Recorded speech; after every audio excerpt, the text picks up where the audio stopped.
औज़ु बिल्लाहि मिनश्शैतानिर्रजीम बिस्मिल्लाहिर्रहमानिर्रहीम अल्लाहुम्मा सल्लि अला मुहम्मद व आले मुहम्मद। मोमिनीन के सवालात आ रहे थे और बाज़ मोमिनीन ने कहा है कि हमें नमाज शब नमाज तहज्जुद का तरीक़ा बता दें। तो आज हम नमाज तहज्जुद का तरीक़ा ज़िक्र करने जा रहे हैं। नमाज शब या नमाज तहज्जुद जो है वो 11 रकात नमाज है।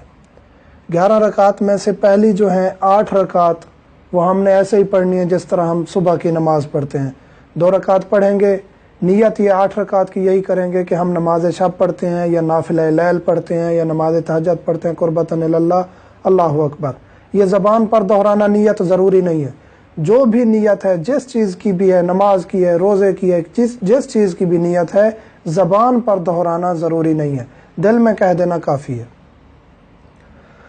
नाफिला लैल नमाज शब ये कुर्बतन इलल्लाह करके हम ये 2 रकात नमाज पढ़ेंगे। पहली 2 रकात के बाद पहली जो 2 रकात हमने पढ़नी है ना, पहली इब्तदाई, उसमें हमने पहली हम्द के बाद सूरत कुल हुवल्लाहु अहद पढ़नी है, सूरत इखलास पढ़नी है, और दूसरी में कुल या अय्युहल काफिरून पढ़नी है।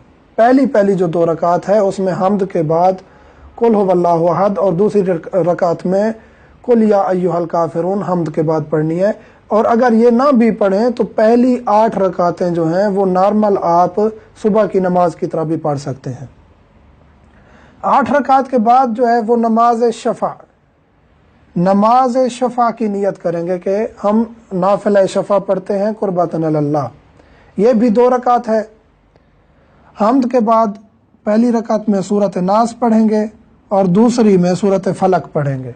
कुल आउज़ बिरब्बिन नास पहली रकत में हम्द के बाद, दूसरी में कुल आउज़ बिरब्बिल फलक हम्द के बाद पढ़ेंगे। और अगर ये भी आपको याद नहीं है, जिस तरह आप सुबह की नमाज पढ़ते हैं वो भी ये 2 रकत भी आप वैसे पढ़ सकते हैं, मसला नहीं है, लेकिन ये अफजल तरीका है, बेहतर तरीका है। आखिर में 1 रकात बच जाती है। 8 रकातें हमने पहले पढ़ी, 2 रकत नमाज शफा, 1 रकत बच जाती है, वो सलात वित्र है, नमाज वित्र। वो 1 रकात खड़े होकर पढ़नी है। हम्द के बाद 3 दफ़ा कुल हुवल्लाहु अहद पढ़ना है। 1 रकत वित्र पढ़ते हैं कुर्बतन इलल्लाह। हम्द के बाद 3 मरतबा सूरत इखलास, फिर 40 मोमिनीन के लिए दुआ। इसके दौरान 70 मरतबा अस्तगफिरुल्लाह रब्बी व अतूबु इलैह भी कहें तो बेहतर है। फिर 40 मोमिनीन के लिए दुआ करनी है। वो उसका तरीका ये है कि अल्लाहुम्मा अग़फ़िर ले फुलान, यहाँ फुलान की जगह आपने नाम लगाना है, चाहे वो जिंदा है चाहे मरहूम है, आप दोनों का नाम ले सकते हैं। अल्लाहुम्मा अग़फ़िर ले फुलान, अल्लाहुम्मा अग़फ़िर ले फुलान, यानी किसी का नाम भी ले सकते हैं। अल्लाहुम्मा अग़फ़िर ले मोहम्मद, अल्लाहुम्मा अग़फ़िर ले अली, अल्लाहुम्मा अग़फ़िर ले अब्बास, अल्लाहुम्मा अग़फ़िर ले, इस तरह अहमद, इसी तरह किसी का भी नाम ले सकते हैं। अगर एक इंसान नमाज तहज्जुद पर नहीं उठ सका, देर हो गई है, मसलन के अलार्म नहीं बजा, वैसे जाग जाता है, नहीं जाग सका, तो मुस्तहब ये है, इतनी ताकीद है नमाज लैल की, नमाज शब की, कि वो कज़ा करे। सवाल होता है कि हम फ़कत आखिरी 3 रकत नमाज शफा 2 रकत और एक रकत नमाज वित्र पढ़ लें, काफ़ी है, नमाज शब आपकी हो जाएगी।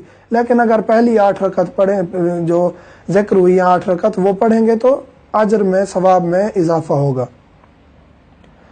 नमाज शब का वक्त क्या है? नमाज शब का वक्त यह है कि आधी रात जो ही गुजर जाए आप उसके बाद नमाज शब पढ़ सकते हैं, आधी रात के बाद। लेकिन अफजल तरीन और बेहतर तरीन वक्त यह है कि फजर से पहले, फजर की नमाज से पहले, जिस तरह आप आधा घंटा पहले उठते हैं, वो बहुत ही बेहतर और अफजल और खुदावंद करीम को महबूब तरीन वक्त है।